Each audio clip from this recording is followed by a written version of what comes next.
welcome to ALOUD, a program of the Library Foundation of Los Angeles. Thank you all for tuning in this evening. I'm Jessica Strand, the Director of Public Programming. The Library Foundation of Los Angeles is a nonprofit organization that provides vital support to the Los Angeles Public Library and presents programs including the ALOUD series, which you are tuning into this evening. The ALOUD series is made possible through the support of the Library Foundation members. So thank you all the members that are attending this evening. And if you're not a member yet, please visit lfla.org/support to join now. On December 6th, we will bring together Andre Gregory and Wallace Shawn to talk about Andre Gregory's new book, This Is Not My Memoir. The program will be accompanied with a link to the great film, My Dinner with Andre. You won't want to miss this. Tonight, I'm really pleased that we have this wonderful conversation with Luis, Leah, and Shay Remba, the masterminds behind Mixografia, considered one of the world's great art printers. They have worked with an endless list of prominent artists from Louise Bourgeois to Rufino Tamayo. Their technical innovations have given radically new forms to printmaking. We will examine the rich background of one of the world's foremost printers, printing workshops. First, there'll be a video about the history and the various processes of Mixografia, featuring the artist Analia Saban, shot and edited by Angeles Bailey, followed by an interview between me and the family. Please bring up the video.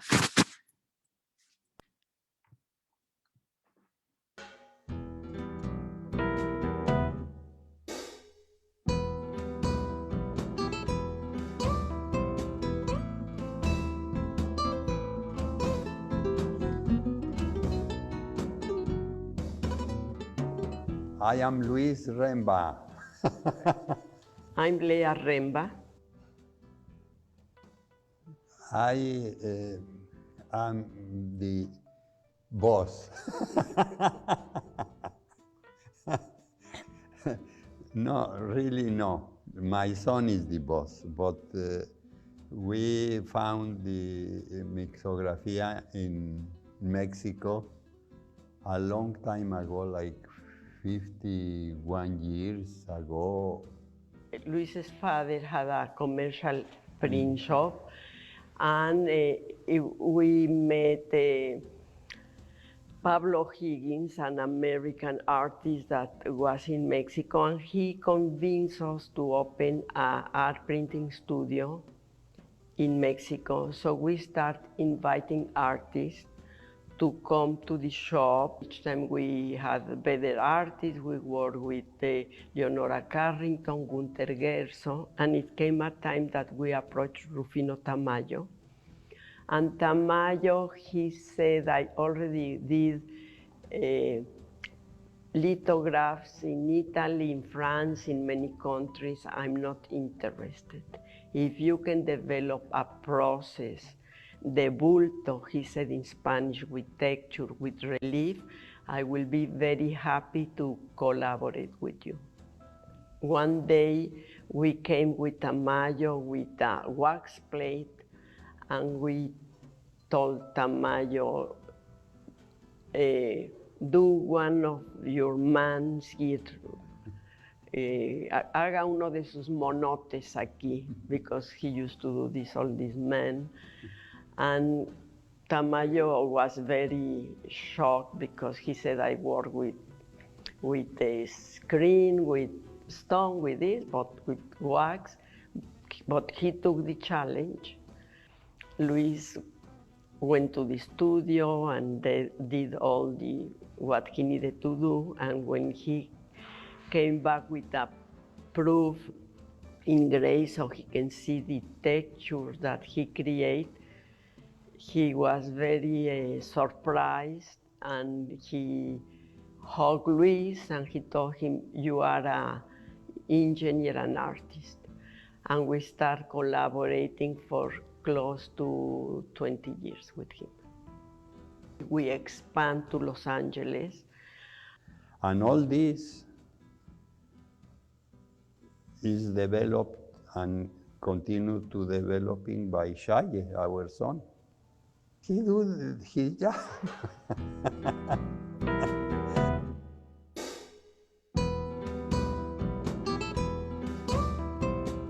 My name is Analia Saban. I'm an artist and I work here in Los Angeles. My practice, I think it's hard to define, even for me, even though I've been doing it for 20 years. I guess it comes from a tradition of conceptual art, and it's basically, I think every project starts with the idea, and then I find the material that would attach to the idea. Mixografia, they basically invite artists. It's not that we can, knock on their door and come in and work with them.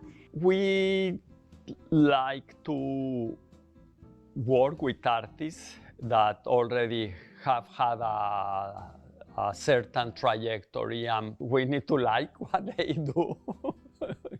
Because I think that way that's an easy path to establish a connection with the artist and their ideas, and feel, let's say, probably the excitement that they feel when they are producing an artwork, which, because it's a collaboration, so you want to be cheering as well. And I wanted to have an idea that would, make sense for Mixografia. So I just went into my closet and I started cutting all the tags from my clothes, and then I put them in a little plastic bag, and I said, okay, here's the new show, As Analia said, she brought a bag full of labels. And from that, we start working with her, developing the concept for the project. I think what's interesting about collaborating with Mixografia is that you come in and you're part of a long legacy of artists who have worked here before. Artists like Jean Baldessari, Ed Rouget, Louis Bourgeois, Jacob Hashimoto. In a way, it's like a healthy competition, or it's basically saying, okay, this is all that's been done. What can you contribute now? And I will always have to look at every project that came before me and think about, okay, what can I bring to the dialogue that's uniquely mine? And I think that's always very interesting, sometimes intimidating, but mostly a good challenge.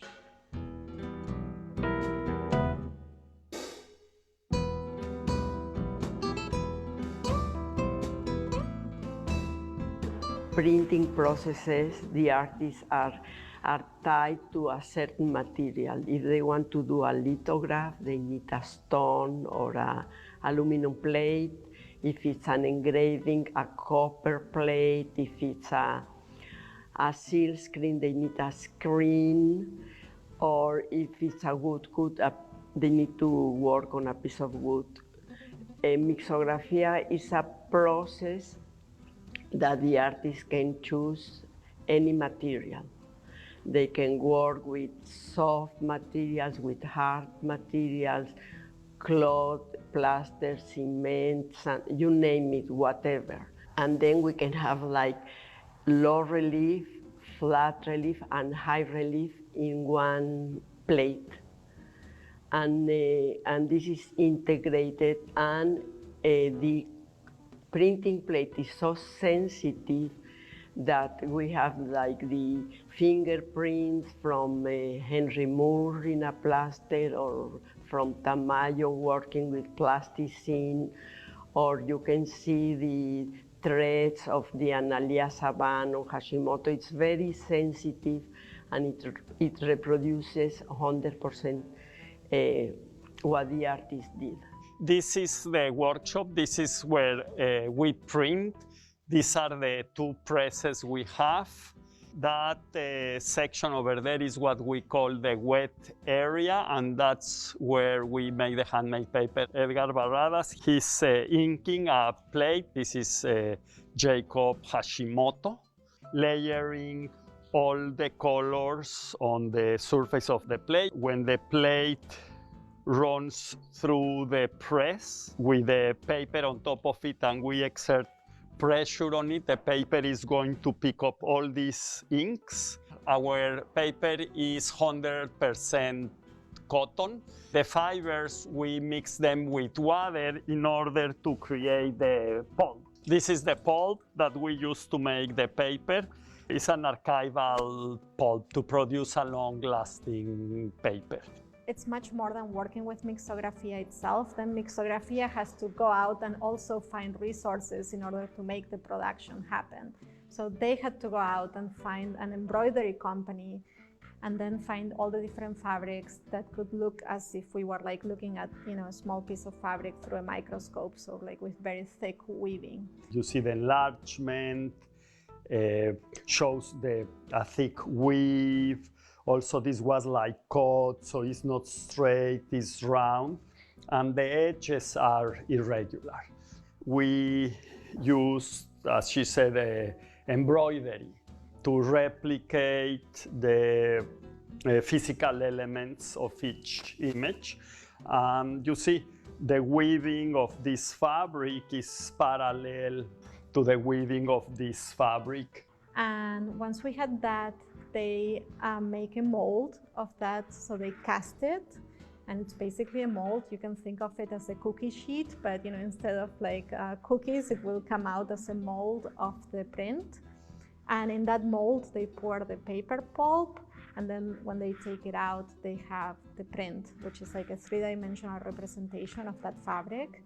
And then it's done with like, I don't know how they do it, but it comes out, you know, with all the colors we need, and then there are a lot of finishing touches, and then that's how you get the Mixografia print, which is basically a three-dimensional print that has a lot of, you know, components that come from the making of the mold and also from hand painting.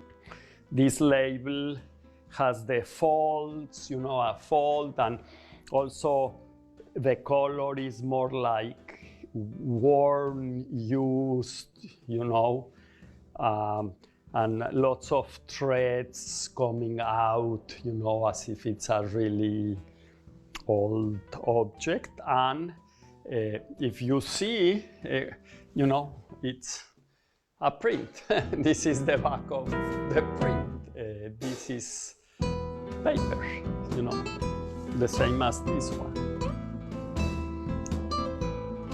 So it's everything on the surface of the paper.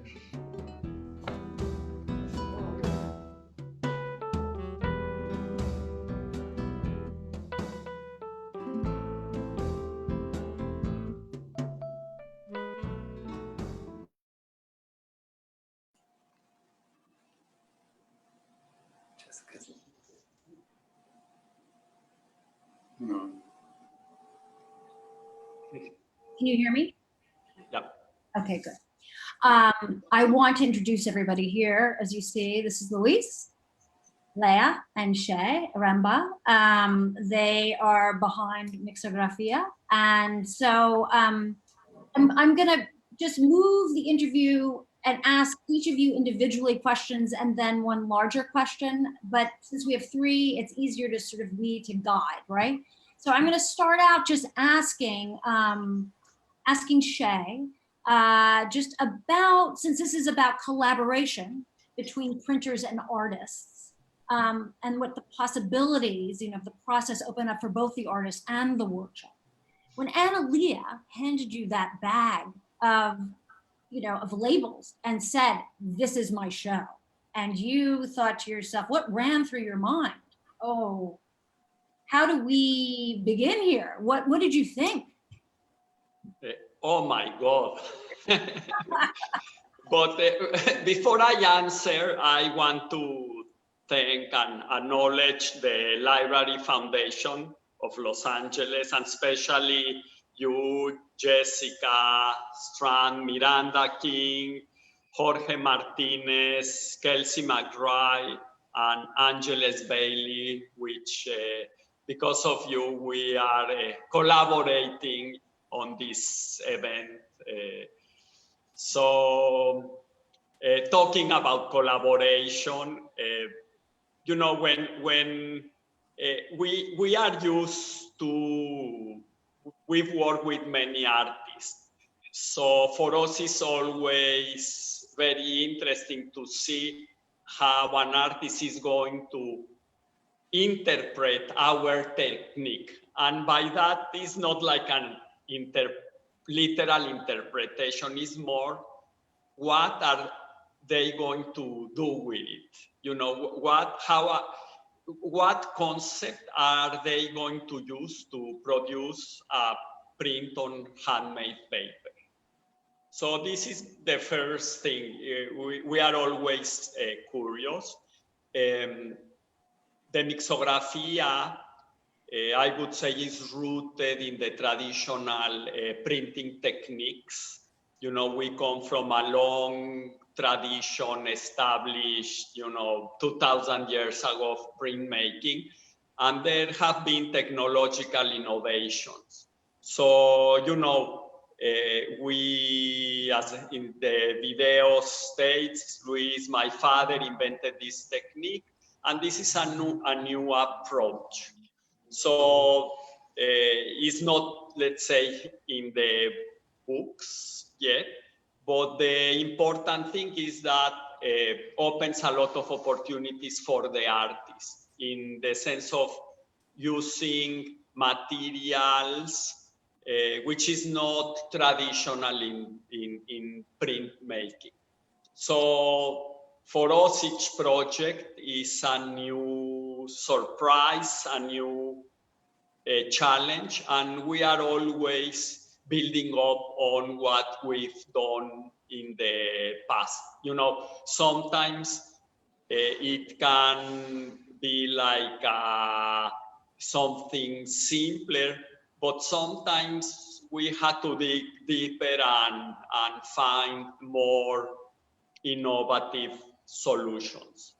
Sure. Now, another aspect, we collaborate with the artists, but also within the workshop, we have a very strong spirit of collaboration between all the master printers, because we always, the same as Analia gave me the little bags with the little bag with the labels, I went to the shop and talked to the master printers. Okay, so let's brainstorm. So this is part of the aspect. This is what we deal with this, let's say, on a almost daily basis. It involves a lot of problem solving because the artists are providing a concept and we have the technical resources to be able to take that concept and put that concept on the surface of a piece of handmade paper.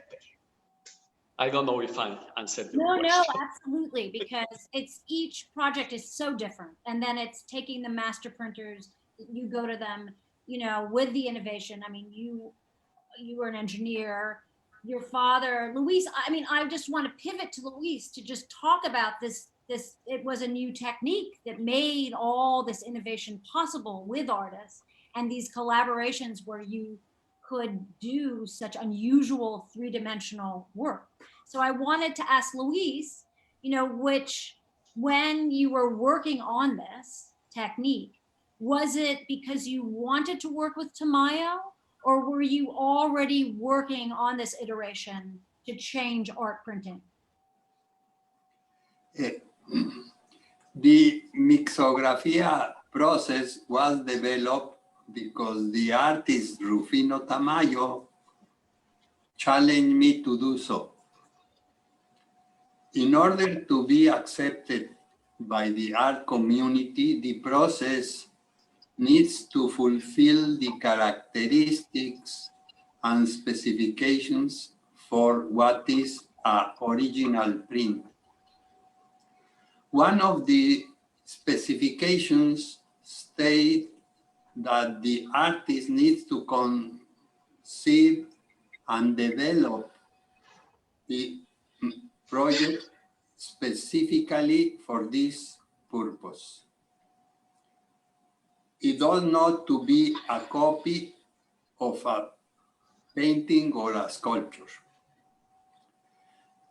Considering considering that, I decided to supply Tamayo for his first project with a wax plate in which he will be able to draw and make deep incisions or collages in order to create his original maquette. This was the first collaboration with him that lasted almost 20 years and produced more than 80 editions. Amazing. Tamayo always challenged me, and I never tell him no, but I never tell him well. What drew you to Tamayo's work? Was it that you knew he was innovative and he was interested in experimentation? What was it about or was it his work that drew you in? Was it attitude or work? What was it? Or both? To work with Tamayo was the greatest honor you can get at that time in Mexico. Right, I bet, yeah. He opened us the door to be recognized all over the world. One of the most memorable shows from Tamayo's Mixografias was at the Albertina Museum in Vienna in 1983. It was attended by the Prime Minister during the opening reception. Wow, it's pretty wonderful. Yeah. Can I ask you a question about Mixografia? The name came from, can you tell me how the name came about? Yes. When I sent Tamayo him the first wax and he received the first proof, Tamayo recognized the importance of the process, and we came to the conclusion that we need to give it a name. The consideration was that it is a mixed media. In Spanish, the word técnica mixta translates to mixed media. Then we decided to use the term mixo, and the name will be Mixografia. Because the word was difficult to pronounce, we take out the T, and the name is Mixografia. This is all the story. So, okay, let's pivot from bringing Mixografia. Let me just ask you, Leah, since I've not asked you a question yet. You know, what brought you to Los Angeles? Can you talk about what brought you here? Well, we had in the late 70s, early 80s, a gallery in Melrose, and we brought the Mixografia to show. And the dean from UCLA, then Robert Gray, he knew about the process. And he said, why don't you open a branch of the shop here in Los Angeles? So for us, it was a very exciting idea. And the program was quite unique because UCLA will bring blue chip artists from all over the world to teach the graduate students like 2 half days a week, and the rest of the week they could come and work at the shop. So it was a fantastic combination about teaching and working, and the artists could decide if they want to spend a week or whatever time, even a whole quarter of the time. So for us, it was very exciting, and Luis, we didn't want to close the shop in Mexico. So Luis decided to build new machinery, and then we expanded to Los Angeles. And, how did you bring the long tradition of printmaking in Mexico? How did it influence the early days in Los Angeles? Do you want to answer that, Shay or Luis? Or? Well, Mexico has a very long printmaking tradition. You have all the images that we've seen from Jose Guadalupe Posada, for the they are very popular during Day of the Dead here in LA, a few weeks ago. So Mexico had a very long tradition, and that translated into what became the Taller de Gráfica Popular that started in the 1930s. Of course, most of the artists were all leftists,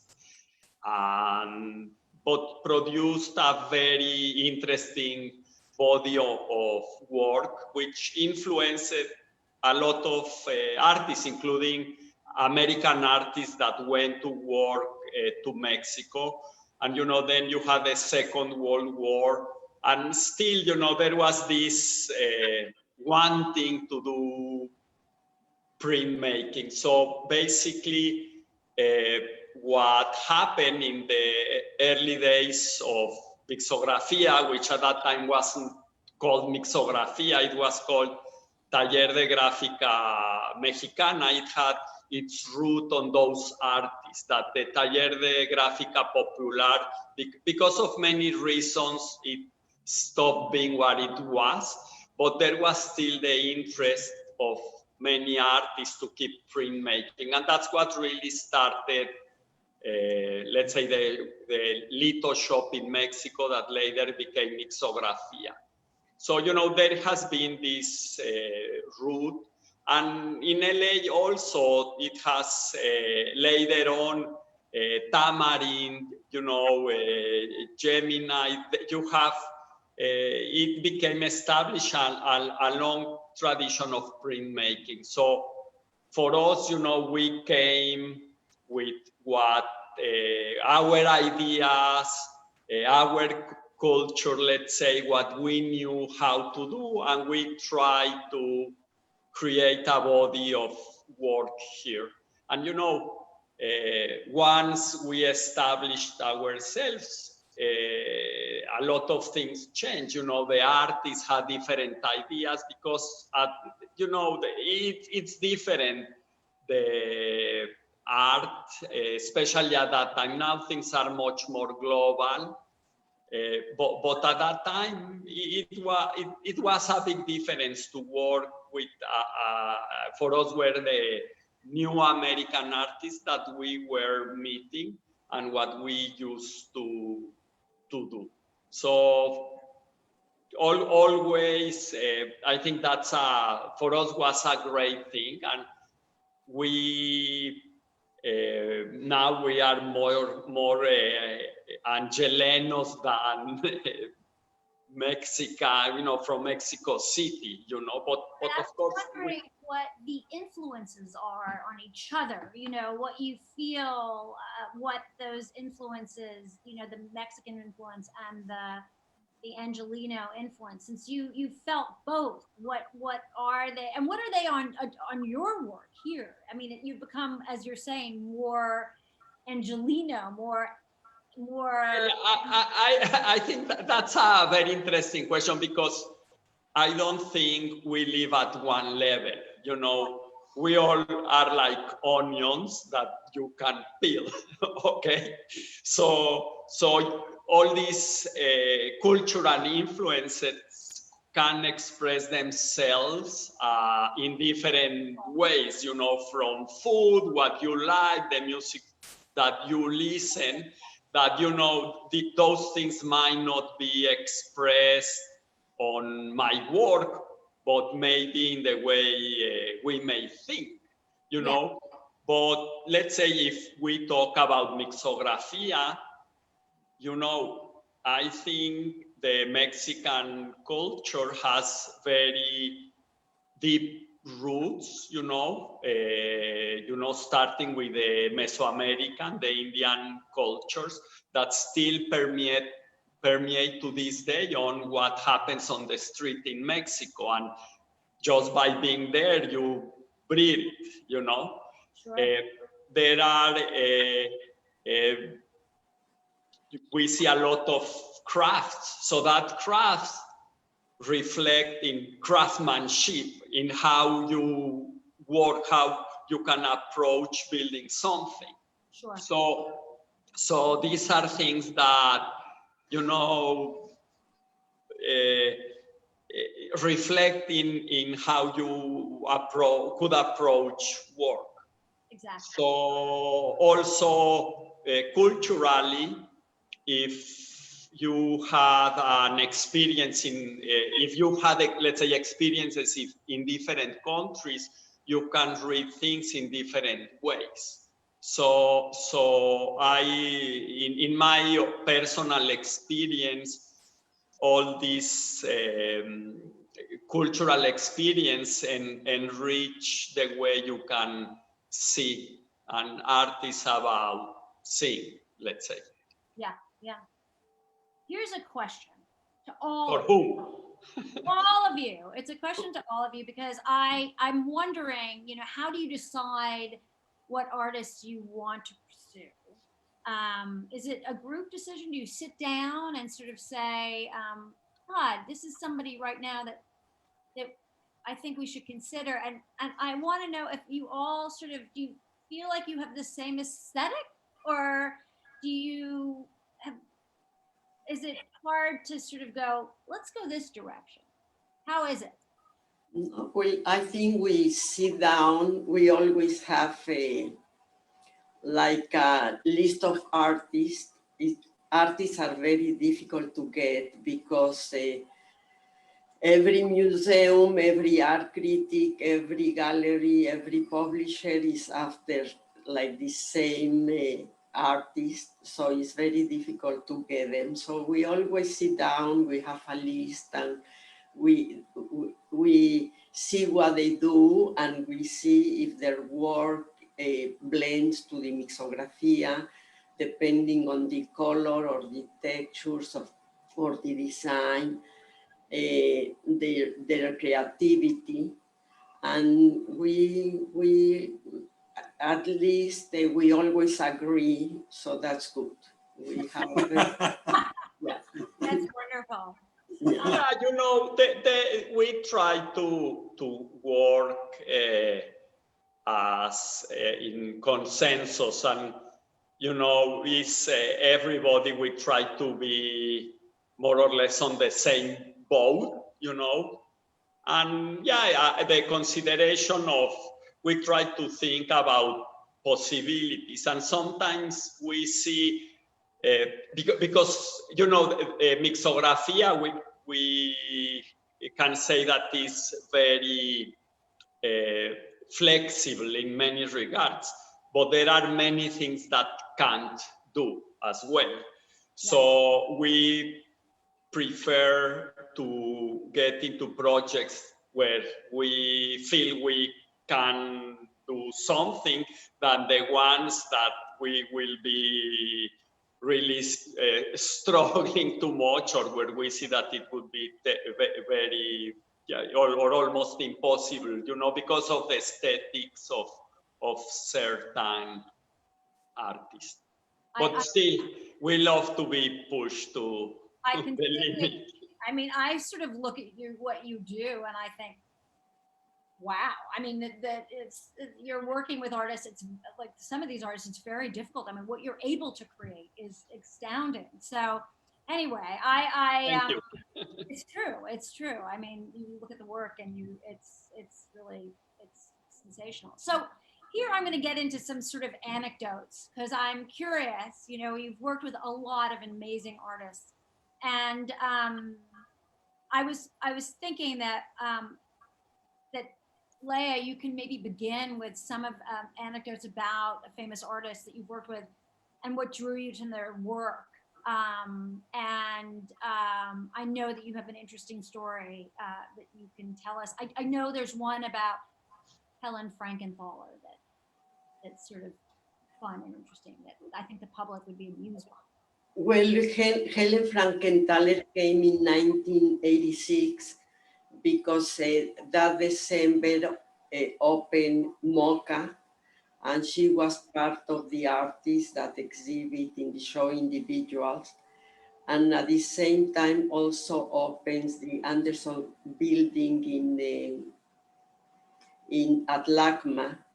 And she was invited to do a show, so she wanted to come and see the space to plan her show. And then she had invitation to come to work to Mixografia, so she made a very nice package. And so when Helen came to work to the shop to do her markets, we were very surprised because she went to the shop. She didn't want nobody in the shop besides Shaye. Shaye stayed very far away as an assistant, just in case if she will need a tool or a material or to carry something that was very heavy. And we choose Helen because she loved prints, and we prepared for her different plates, cement. We thought if she will melt the wax on a wax plate, it will be the same way that she splashed the paint on the canvas when she had the canvas on the floor. So she has in the shop all these different materials. She worked very hard for a week. And one day while we were having lunch, she told me, Leah, how come I suddenly so fast decide to come to work to Mixografia? And I said, what, Helen? I was only calling you for only 10 years to invite you. So but she was a fantastic person also as a person, and we had a very nice relation with her. And what about, Shay, what about Analea? Tell us about how you... Well, I met Analia through John Baldessari. John Baldessari was Analia's first as a teacher, and then as a mentor, and they developed a very close relationship. So many years ago, when Analia was working for John, Analia wanted to try experiment with textures. So John Baldessari told her, hey, why don't you go to check Mixografia? So I welcomed her. She was super young, starting her career. So we talk, and what the idea sounded interesting, but for us, I really didn't know what to do. And then time went by, and then let's call Analia. So after like the same 10 years, she came on, and then we start to develop the first project, which was a towel with a stain, more like a monoprint. And then, more things develop, other concepts develop, like the bags that are behind my parents, and then the labels that we saw through the presentation, and we can't wait to see what's next, because that's always the case. What's next, what's done, it's done. So, so that's where we are. So, Leah, I know that you have some sort of, I have a question just about, like, working with someone who's got eccentric, funny, different, unexpected habits that you, that are just fun or surprising, but they're so different. And I know that you have a couple of stories Could you share them with? Yeah, sure, of course. The way that I was telling you before, we had our list and we were always chasing artists. So one time I was in New York, and because I knew that it takes me a lot of letters and a lot of phone calls, I was walking on Fifth Avenue. I saw a public phone in the middle of the street, and I said, well, I will call to Larry Rivers and I will leave my home, my phone, and then it will be he will start hearing from me. My big surprise was that Larry answered the phone, and I was there in the middle of the noise with the buses and the cars, and I'm talking to the artist and I'm trying to explain him the process, and he said, you know, I have a home in Puerto Vallarta. I will spend the month of June. We were still living in Mexico, and he said, call me and make an appointment. So we called, we prepared our portfolio with the samples to show him, to explain him. We arrived to the home, and the assistant told us, go, he's on the beach. So we were there walking with our portfolio, with our prints on the sand, on the beach to look for Larry, with the wind blowing and the prints almost blowing away. So this was an experience that we will never forget. Wow. Yeah. And was there also Bori who had Well, with Burri, we visited with Burri, and we met with Minsa, the wife that was quite arthritic from her hands. And then, well, we did our business, we talk, we finish. When we finish, we always used to sit down for a cup of tea. They love to talk and drink the tea. When the tea was over, we were ready to go. And then Minsa asked me, Lea, do you know how to roast a chicken? And I thought, yes, I can give you a recipe. She said, you know, our very good friends, Alberto Grimaldi, the movie producers from the movies from Fellini and many important directors, is our friend, and I invite him for dinner. I bought a chicken, but I don't know how to cook. So then I went to the kitchen. I looked for the salt, the herbs. I prepared it, and when it was half cooked, we say goodbye, and that's it. So. goodness. Oh my goodness. Yeah. Well, you know, it's good you know how to roast a chicken, right? It came in handy that moment. Oh my goodness. So Shay, I want to just pivot and sort of talk about the innovations now. Like, you know, we're as things, you know, your father pushed the boundaries of printmaking. And there was three-dimensional print, and then you came in and you pushed the boundaries even further and the possibilities of what you can do. And now could you speak to a little bit about the changes you're making or hope to do in the future? Well, I think the biggest changes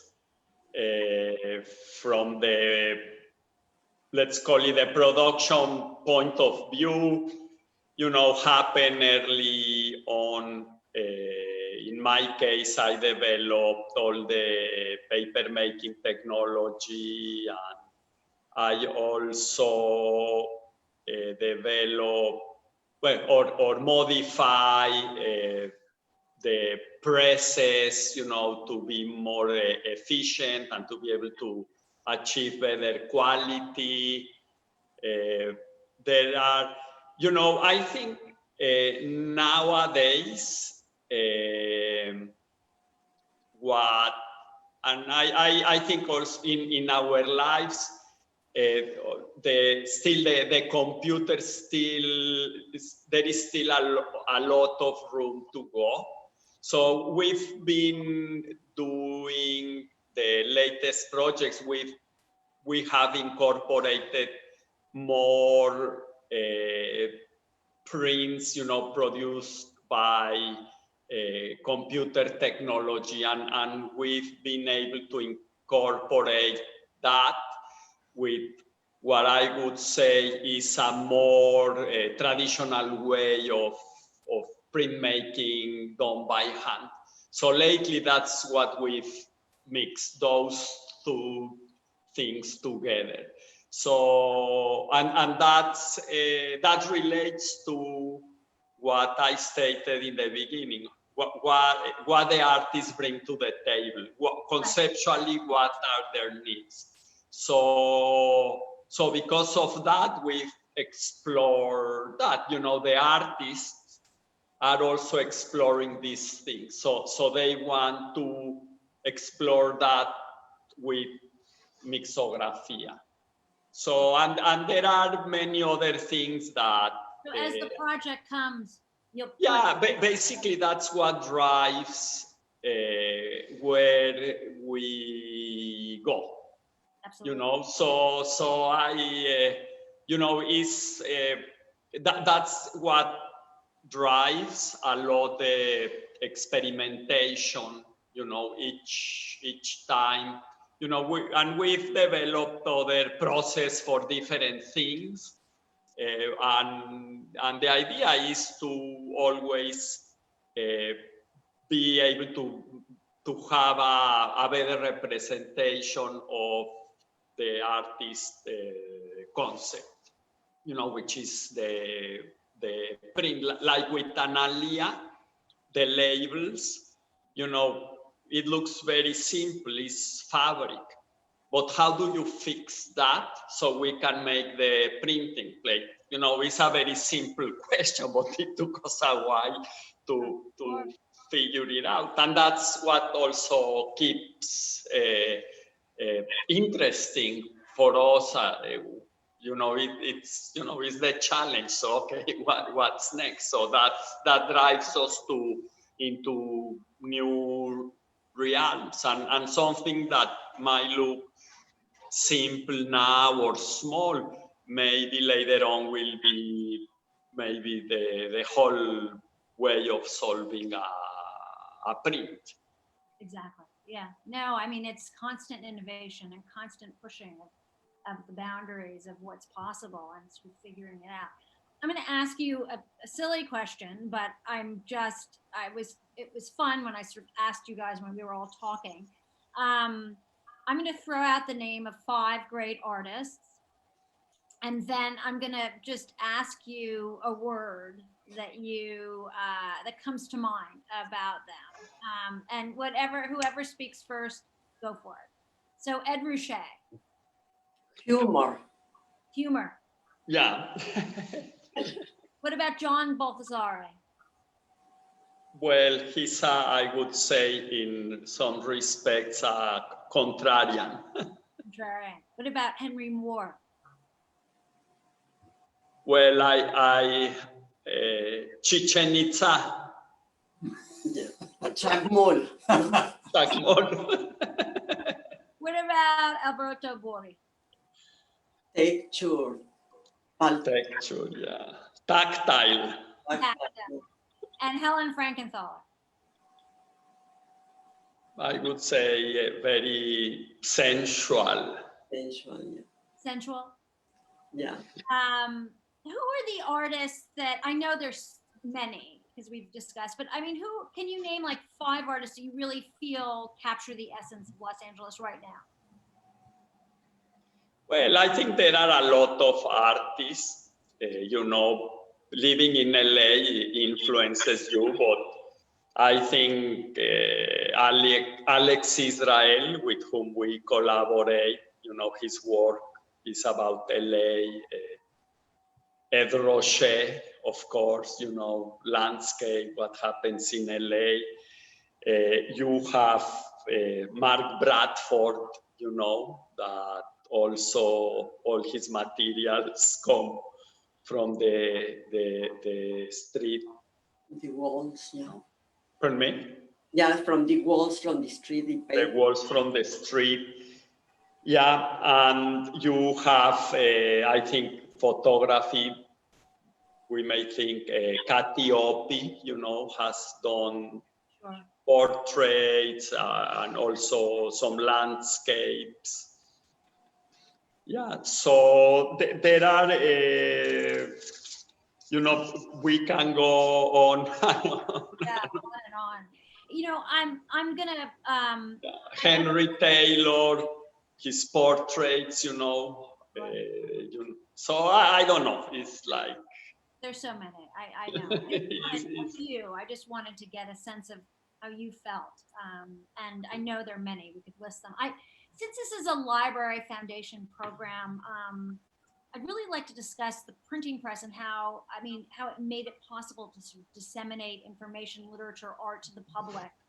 And even though libraries and print shops seem so different, I was thinking about they're deeply connected and both ultimately are about discovering new ideas and accessibilities. What is your thought about that? Like just the similarities and how do you see it?